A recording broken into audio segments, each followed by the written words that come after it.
What I've expressed then and again is my concern that if some areas, cities, states, or what have you, jump over those various checkpoints and prematurely open up without having the capability of being able to respond effectively and efficiently, my concern is that we will start to see little spikes that might turn into outbreaks. So therefore, I have been being very clear in my message to try to the best extent possible to go by the guidelines, which have been very well thought out and very well delineated.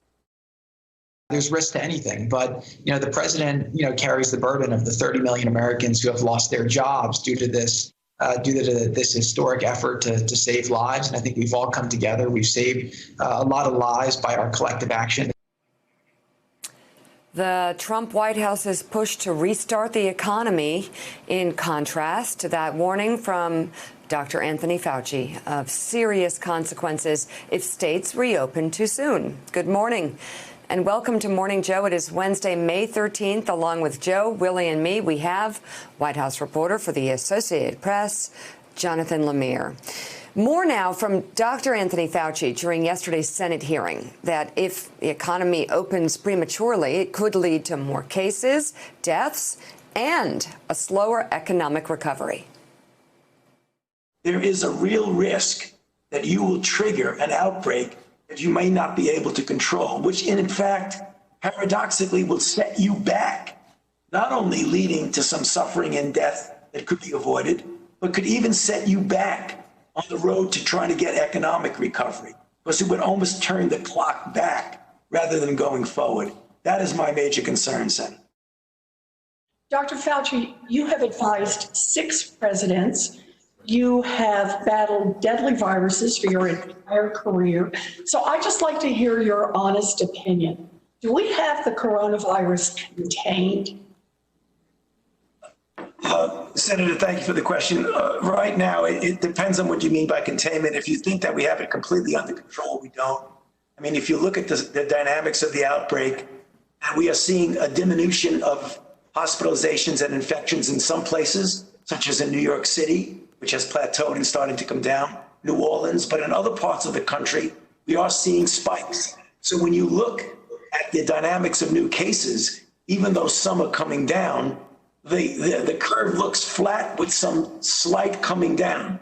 So I think we're going in the right direction, but the right direction does not mean we have by any means total control of this outbreak.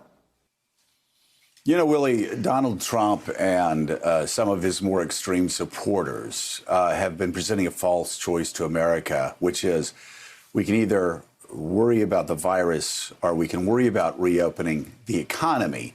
And right now we have to worry about reopening the economy because of the 30 million jobs that the president, Jared says the president feels responsible for.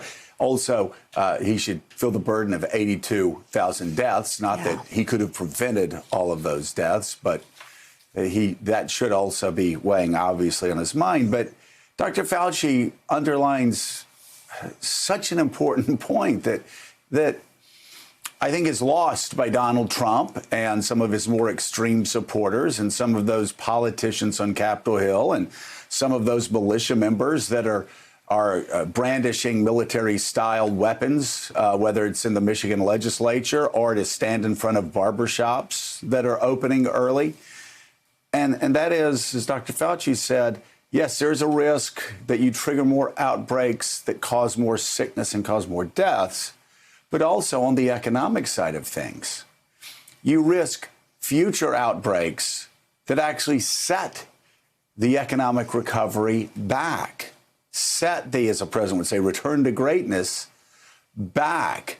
You know, the White House used to understand, actually for a time there after the study came out from Imperial College, that this was a medical crisis and that until a medical crisis was taken care of, there would always be an economic crisis. I think they still understand that, but they have a president who is so impatient that he's looking past the future outbreaks.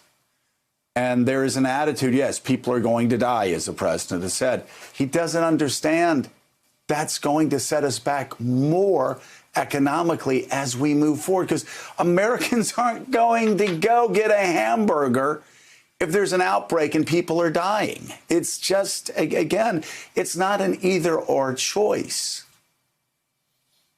No, it's not an either or choice. And Jared's right to say that the president has a responsibility to those 30 million Americans, but that includes thinking about their long-term future. And I understand it's difficult to see the long term when there's so much pain in the short term. You want to rush people back to work. But Dr. Fauci's testimony yesterday actually wasn't anything different than he's been saying all along, which is that if we rush back too quickly, he fears we trigger another outbreak. And as you say, that doesn't just have public health consequences, that has economic consequences. You open, you rush everybody back, then you've got to close down again when there's an outbreak. That's doubly bad for workers. That's doubly bad for small businesses. And Jonathan Lemire, we saw out in the open yesterday this contrast, this divide between the president and his doctors. The president up in the Rose Garden 2 days ago talking about how we've got to get back. We have to get back to work. Transition to greatness is his new line that he's using on Twitter. We've got to get everybody back to work. And Dr. Fauci in that Senate hearing yesterday calmly explaining why he has real concerns. The president and the governors get to make those decisions, but the advice of Drs. Fauci and Birx and others that we'll hear from this morning on this show have to weigh heavily into his decision. Willie, my own personal transition to greatness has been years in the making, I will say. But you're right. The testimony we heard yesterday. I know, I'm working on it.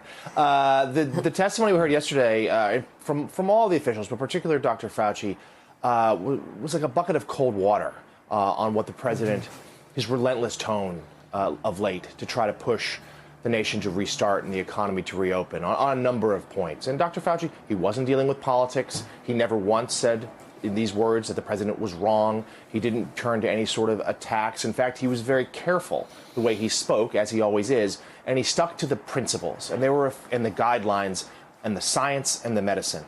And there are, though, a few clear warning signs. He suggested that a vaccine, which the president has been suggesting suddenly might be available by year's end, he said could be a year or two or more away. He suggested that when pressed by Senator Rand Paul in a rather contentious exchange, he said that while scientists believe that if you have COVID-19, you will have immunity afterwards if you recover, that they didn't know that for certain just yet. He certainly tried to pump the brakes a little bit on the ideas that schools could resume this fall, universities in particular. And then one thing that was particularly striking is that he talked about the death count. And we've heard the president, we're well over 80,000. And the president privately has been suggesting he thinks that's too high, that he believes that those numbers are inflated. He's cast a little bit of doubt on this publicly, but privately even more so, suggesting that the media and others were trying to pump up the numbers a little bit to make him look bad. Dr. Fauci went in the exact opposite direction, saying that we probably have in his opinion, a significant undercount in number of deaths, that it's far higher than those that we know, and that some American deaths will never perhaps ever be accounted for, but they were to be blamed on this virus. Thanks for checking out MSNBC on YouTube, and make sure you subscribe to stay up to date on the day's biggest stories. And you can click on any of the videos around us to watch more from Morning Joe and MSNBC. Thanks so much for watching.